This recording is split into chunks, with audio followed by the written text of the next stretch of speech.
Assalamualaikum warahmatullahi wabarakatuh. Perkenalkan, nama saya Taufik Hidayatullah dengan NPM 2106020166, dosen pembimbing Adi Surya STMT. Saya mahasiswa aktif dari Universitas Islam Kalimantan Muhammad Arsyad Al-Banjari. Saya akan membawakan materi pendidikan Pancasila dengan judul Pancasila sebagai nilai-nilai kehidupan berbangsa dan bernegara. Pancasila sebagai nilai-nilai kehidupan berbangsa dan bernegara. Pancasila dijadikan pedoman dalam kehidupan berbangsa dan bernegara untuk mewujudkan cita-cita nasional. Meski secara resmi disahkan sebagai dasar negara pada 18 Agustus 1945, Pancasila juga merupakan kristalisasi dari nilai-nilai hidup yang telah dianut bangsa Indonesia sejak lama.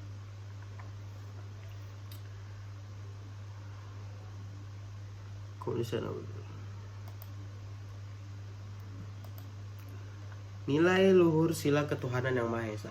Sejak dahulu bangsa Indonesia adalah bangsa yang religius, sehingga dalam bernegara Indonesia mempunyai pedoman hidup yang berketuhanan. Ini merupakan sumber moralitas dan spiritualitas bangsa.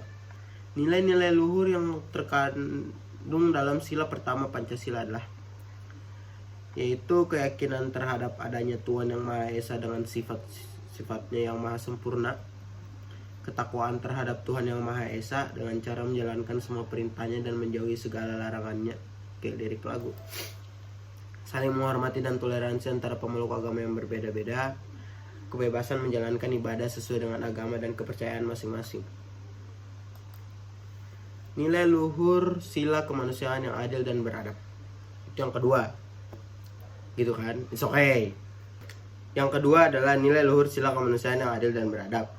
Mengutip Proceeding Lokakarya 4 Pilar Kehidupan Berbangsa dan Bernegara yang disusun oleh Hufron SH MH dan kawan-kawan 2013, sila kedua ini merupakan bentuk kesadaran yang senantiasa menjunjung tinggi nilai kemanusiaan dan keadilan seni sesuai budaya bangsa Indonesia yang majemuk dan beragam. Artinya kita mengupayakan tujuan nasional yang terkandung dalam pembukaan Undang-Undang 1945, yakni melindungi segenap bangsa Indonesia dan seluruh tumpah darah Indonesia, memajukan kesejahteraan umum dan mencerdaskan kehidupan bangsa. Oke. Dengan demikian, nilai luhur yang terkandung dalamnya adalah 1.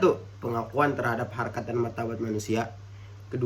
Pengakuan terhadap keberadaan manusia dengan makhluk mulia ciptaan Tuhan. Yang 3. Menjunjung tinggi nilai kemanusiaan dan harus mendapat perlakuan yang adil, mengembangkan sikap tenggang rasa dan tidak berbuat semena-mena terhadap orang lain. Oke, gitu kan.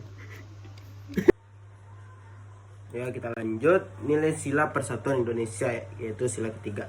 Sila ini merupakan pengakuan bahwa masyarakat Indonesia itu sangat beragam dan harus tetap dijaga keutuhannya. Persatuan Indonesia adalah wujud kebulatan yang utuh dari berbagai aspek kehidupan termasuk ideologi, sosial, budaya, dan pertahanan keamanan yang semuanya terhimpun dalam satu wadah, yaitu Indonesia kita tercinta. Adapun nilai luhur sila persatuan Indonesia yakni menempatkan persatuan, kesatuan, kepentingan, dan keselamatan bangsa di atas kepentingan pribadi dan golongan. It's okay. Cinta tanah air dan rela berkorban untuk kepentingan bangsa. Yang terakhir yaitu pengakuan terhadap keragaman suku, bangsa, dan budaya, sekaligus mendorong ke arah pembinaan persatuan dan kesatuan bangsa. Yang keempat, nilai luhur sila kerakyatan yang dipimpin oleh hikmat kebijaksanaan dalam permusyawaratan perwakilan. Nilai luhur sila kerakyatan dipimpin oleh hikmat kebijaksanaan dalam permusyawaratan perwakilan. Rakyat memiliki kedudukan yang sama dalam pemerintahan. Oleh sebab itu, pengambilan keputusan untuk kepentingan bersama harus dilakukan secara musyawarah. Nilai-nilai luhur yang terkandung dalam sila keempat antara lain, yang pertama,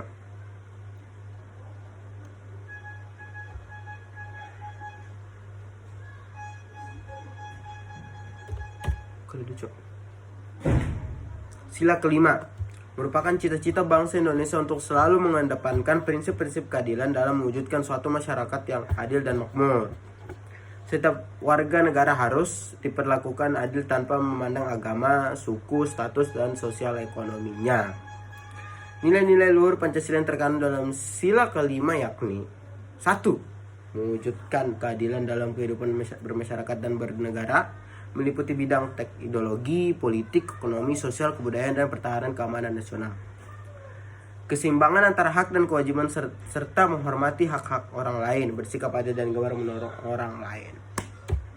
Melakukan perbuatan-perbuatan terpuji yang mencerminkan sikap kekeluargaan dan kegotong royongan, cinta terhadap kemajuan dan pembangunan bangsa, baik material maupun spiritual. Dan terakhir yaitu kesimpulan, dinamika dalam mengaktualisasikan nilai Pancasila ke dalam kehidupan bermasyarakat, berbangsa, dan bernegara adalah suatu keniscayaan. It's okay. Agar Pancasila tetap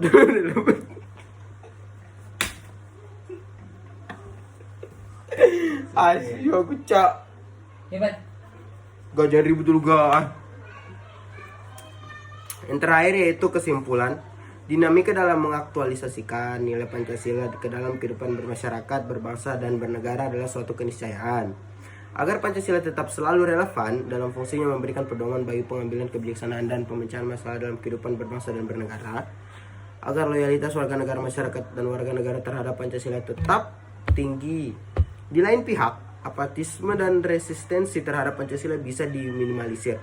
Substansi dari adanya dinamika dalam aktualisasi nilai Pancasila dalam kehidupan praksis adalah selalu terjadinya perubahan dan pembaruan dalam mentransformasikan nilai Pancasila ke dalam norma dan praktik hidup dengan menjaga konsistensi, relevansi, dan kontekstualisasinya. Sedangkan perubahan dan pembaruan yang berkesinambungan terjadi apabila ada dinamika interval atau self-renewal dalam penyerapan terhadap nilai-nilai asing yang relevan untuk pengembangan dan penggayaan ideologi Pancasila, muara dari sebuah upaya perubahan dan pembaharuan dalam mengaktualisasi nilai Pancasila adalah terjaganya akseptabilitas dan kredibilitas Pancasila oleh warga negara dan warga masyarakat Indonesia. Terima kasih.